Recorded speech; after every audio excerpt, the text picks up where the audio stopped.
Vi er klar til at gå i gang, så jeg vil sige velkommen til alle. Og en specielt velkommen til alle jer iværksættere, der er set i Kongens Salgstærk. Aftens overskrift er jo, hvem skal være Draghøjs bedste iværksætter? Dommerkomiteen har udvalgt 5 meget forskellige virksomheder til finalen. Det var faktisk en meget svær beslutning, for der var indsendt 11 meget kvalificerede ansøgninger. Vinderen af aftens konkurrence kvalificerer sig samtidig til Dragør Rosaklubs kandidat, når Rosaklubberne fra Amager afvikler deres ømesterskab. Og det sker senere her på i år. Kenneth står her, vil om lidt fortælle om aftens forløb og præsentere de enkelte deltagende virksomheder.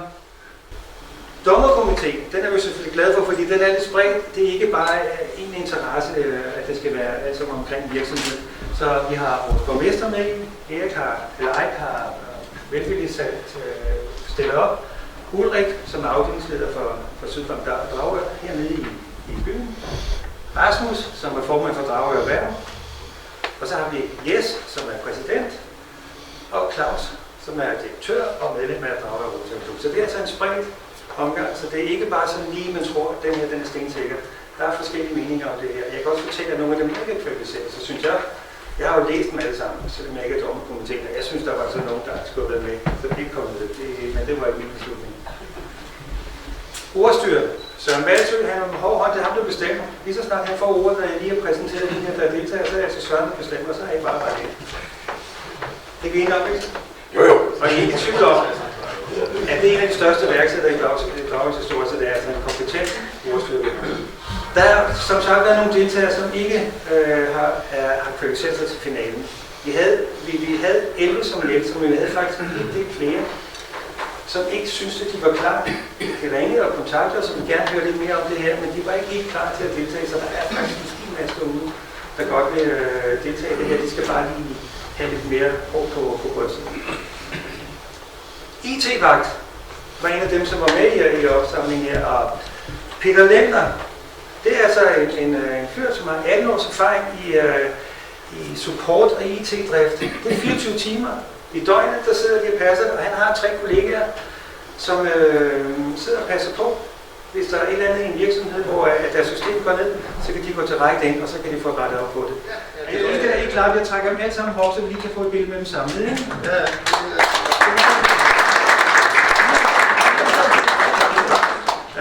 Så har vi KPH-handlen Kasper Hansen, 25 år ung gut, som er begyndt at importere reservedele. Ja, det skal selvfølgelig skifte. Han er begyndt at importere reservedele. Han kan faktisk sælge til DSB, Metroen med 50% billigere end det, vi køber ind nu. Det vil sige, at han er ved at bygge en virksomhed op, som kan eksportere, hvornår det skal være. En masse ansatte kan være på vej. Svært kunne ikke være her i dag, men jeg kan godt forestille mig, at han vil være en rigtig hård competitor til næste år. Næste. Buskis. Altså, Danny Skåning og Michael Busk, I kan godt komme heroppe af, fordi jeg opdagede det første gang, da jeg så, der stod en campingvogn nede ved Vormarstrand. Jeg tænkte, har I bemærket det? Ja. Og så, så finder jeg så lidt ud af, at de deltager en hel masse dem her. De er med til arrangementer hernede. Og så kommer der altså en stormbølge ind over Dragør. Bang, dagen efter så er skøjtbanen. Så er der nogen, der har kommet afleveret skøjter, og jeg ved ikke hvad. Det er altså iværksætteri. Jeg synes, det var fantastisk. Det er sgu da noget, det er der miljø, og det er sådan, det skal være i Dragør. Det stod alle steder på Facebook, og det var hele familien ringede, de skulle ud og løbe på skøjter hernede, ikke? Altså, og så stod de der med deres kønsmål. Altså, fantastisk initiativ. Jeg glæder mig så til at se jer til næste år til den her konkurrence. Så tak for jeres medvirkning. Og tak.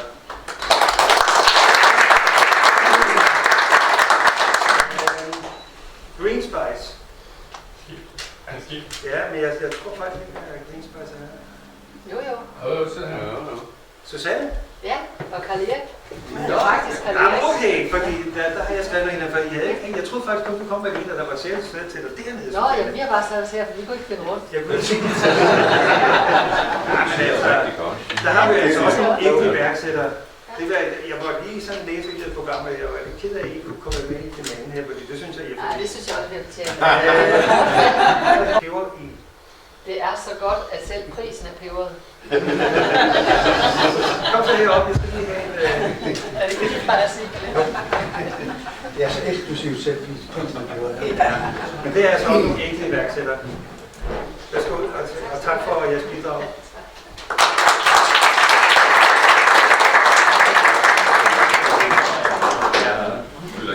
Så har vi en, som jeg kan få fat i med, fordi nu snakker vi det her, det er jo ikke erhverv. Det her det er socialt. Og det er Fægteklub Aramis. Og Lars Peter, som kommer her, han startede op i august, var det 2016? Ja. Og nu er de 24 medlemmer. Jeg har aldrig troet, der var et fægteklub. Jeg tænkte, fægteklubber. Det er sådan noget, det er sådan, man siger elegant, og det har aldrig, jeg kender slet ikke nogen, der har været i en fægteklub, så jeg synes, det var fantastisk. Velkommen til Morgensø. Ja, jeg skal op. Og det der lige siger her, der står her, værdien i klubben, det er fællesskab, frivillighed, kvalitet og glæde, og med plads til alle, uanset alder, køn, anciennitet, hvad vil jeg sige, etnicitet, og uden noget fægteniveau. Så alle er faktisk velkommen. Så hvis jeg har lyst til at fægte, så står man her, ikke? Så tak for at bidrage, jeg skal lige have. Tak skal du have. Værsgo. Tusind tak til klubben. Og sidst, og ikke mindst, og lige så spændende, det er altså to unge mænd her, Frederik Frost og Jonas Petersen, de er begge to 19 år. Er I lige lyst til at komme op, vi sidder lidt der hjemme, det ved jeg? Ja. Og det de er gået i gang med, det er, at de kan meget gerne komme ud til jer, og så vil vi gerne lave en beregning på jeres omkostninger på elektricitet i huset med jeres pære. Og der kan de simpelthen ved at skifte ud jeres til LED, kan I spare helt op til 80%. Er det forkert? Nej, det er så det er jo altså nogle gutter, man lige bør have fat i, hvis man tænker, der skal jeg altså lige spare her. Og det gælder altså også virksomheder. Hike, der er jo også arbejdsudbud. Ja, hvis det er fuldt gang med. Så hvad hedder det? Tak for jeres medvirkning. Der er et diplom, og jeg regner stærkt med at se jer til næste år som favoritter. Det var godt.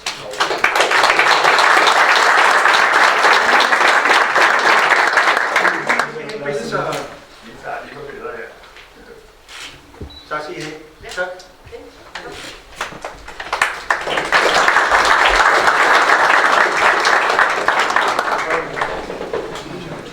Så nu skal vi så i gang med finalekonkurrencen. Det er her, hvor Søren han tager over. Så jeg præsenterer dem lige kort, og så har Søren over. Det er i den rækkefølge, de står, der præsenterer vi som sagt Lotte og heroppe, når I alle sammen kom. Og det er Cindy Bohem, og jeg ved, Lars Vinding er her. Ser Borg, både Mikkel og Mark og familien, de sidder hernede, og vi er lidt spændt på at høre fra dem. Green Smarter Living, Lars Stenfeldt, jeg tror, han har et andet smart, han skal vise os bagefter.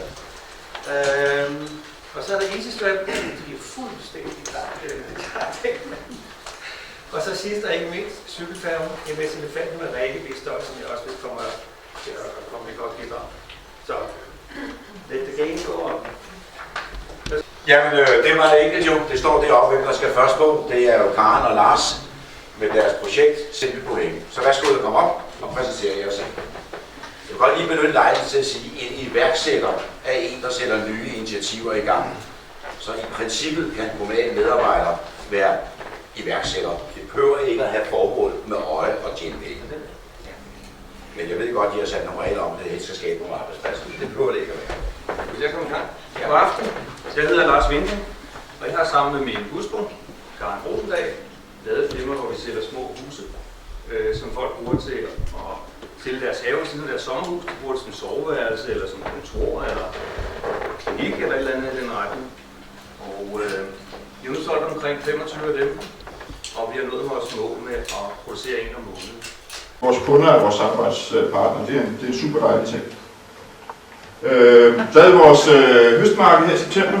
Der tænkte vi sådan lidt, Nikkel havde termin med Cornelis ugen efter. Vi havde en varm aktie, tænkte, hvad kan der ske? Vi prøver at arbejde noget. Der kom 1400 mennesker. Og det pissede ned om søndagen, for at sige det lidt. Så det var vi meget glade for. Man kunne få økotatoveringer. Vi havde lånt en kæleko, Minimu af Tamocenteret. Der var faktisk folk på 50 år, der aldrig havde mødt en ko før, så det synes vi var fantastisk, vi kunne så også opleve. Vi kunne sende folk ud og grave kartofler selv, hvilket barn jo synes er fantastisk. Jeg er helt sikker på, at nogle kartofler smager meget bedre, end at komme ind og have med til at grave dem selv. Vi havde en restaurant ude og lave øko-hotdogs og frikadeller. Vi havde vores samarbejdspartner, han er kok, Rasmus Læk Fischer, som lige har skrevet en kogebog med insekter. Han er god til ligesom at sige, det skal I prøve at sætte i marken, og sådan noget, så arbejder vi sammen med ham om det. Men han har lige skrevet en kogebog med insekter, så der tog vi nogle små kålblade, blandet lidt melorm i, og det synes folk jo var, specielt børnene synes det var fantastisk. Så det er ret skægt at lave noget lidt anderledes. Vi havde også en friskole ude at lave snobrød, der er Anders Morgenthaler med til at starte, og så lavede en pop-up tegnestue, hvor folk blev tegnet af ham. Og vi havde restaureret ude at lave kaffe. Så det var super dejligt. Det håber vi på i fremtiden også, der kan være mere fra byen, vi sådan kan få med ud. Vi har været med i et projekt om at lave økologiske slagtekaniner. Vi havde så også kaninerne, hvor børnene kunne komme ud og lege med kaninerne og kæle dem. Så fandt jeg også ud af, at man skal behandle dyrene ordentligt, men man kan sagtens spise dem. Jeg er ny i Dragør, hvad angår forretning, men jeg har været her i mange år. Faktisk de sidste 30 år er jeg kommet i Dragør. Jeg sejler, så mange af jer kender jeg ude fra banerne og over for Klub HG. Hvad kan vi ellers bruge det her produkt til? For det kan udvikles til utrolig mange forskellige forretningsområder. Studiebolig er en ting. Når vi alle sammen nogle år skal få pleje, hvem skal passe på alle de ældre? Og hvad bliver prisen for at passe på alle de ældre? Der kan laves en masse plejehjem. Flygtningeboliger, super relevant. Der skal være en god bolig til flygtninge, der kommer til Danmark, og så videre. Listen er lang, og eksportpotentialet er meget stort. Her for eksempel Viv, hvis man laver en indretning til 12 værelser, det er dobbeltlejligheder her. Vi kunne også lave det til en kunde, som vi har lavet de her tegninger. Det kunne være til kontor. Der kan lejes ud til kreative miljøer, fotografer, folk inden for reklamebranchen. View, det er faktisk et designforslag, som Dragør Kommune ikke har set endnu, men som vi kommer til at præsentere for.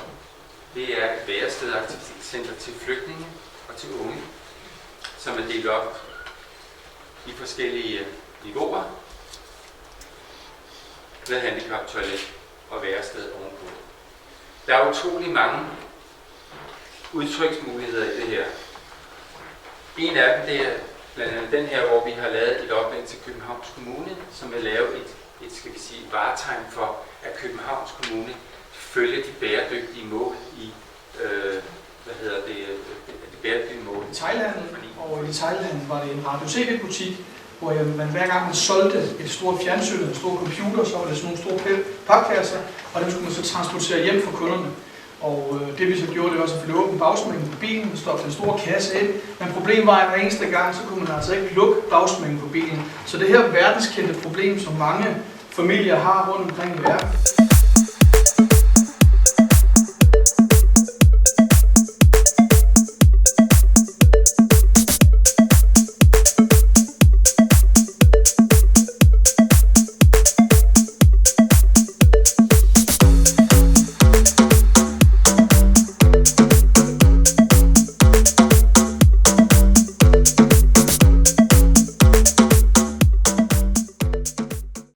Tak for invitationen. Cykelfærgen kommer til at ligge på domænet cykelfærgen.com, så der er selvfølgelig udvidelsesmuligheder. Det er et projekt, jeg hørte om, som jo har været almindeligt kendt og ledet af Ejder og kommunen og har haft stor opbakning. Mange mennesker har set, at lad os få en færge tilbage, og lad os forbinde det med hele den her cykelturisme og hele den cykelbillede, det har. Og da jeg hørte om det, så tænkte jeg, hold da op, det er et af den slags projekter, der fortjener at ske. Og det vil jeg rigtig gerne være en del af at være med til. Og jeg er så heldig, at jeg kender en del til Skive. Og jeg kunne se, at den brik selvfølgelig, der manglede, var til færgen. Så jeg gik ud i markedet, lavede en undersøgelse af, hvad der fandtes, og hvad der passede ind, og hvad prisniveauerne var og sådan noget. Er baseret på kreativitet, ideen om at bidrage til Dragør, og også så andre virksomheder også kan få en indtjening som den. Og valget faldt på Rikke Stoltz og Cykelfærgen.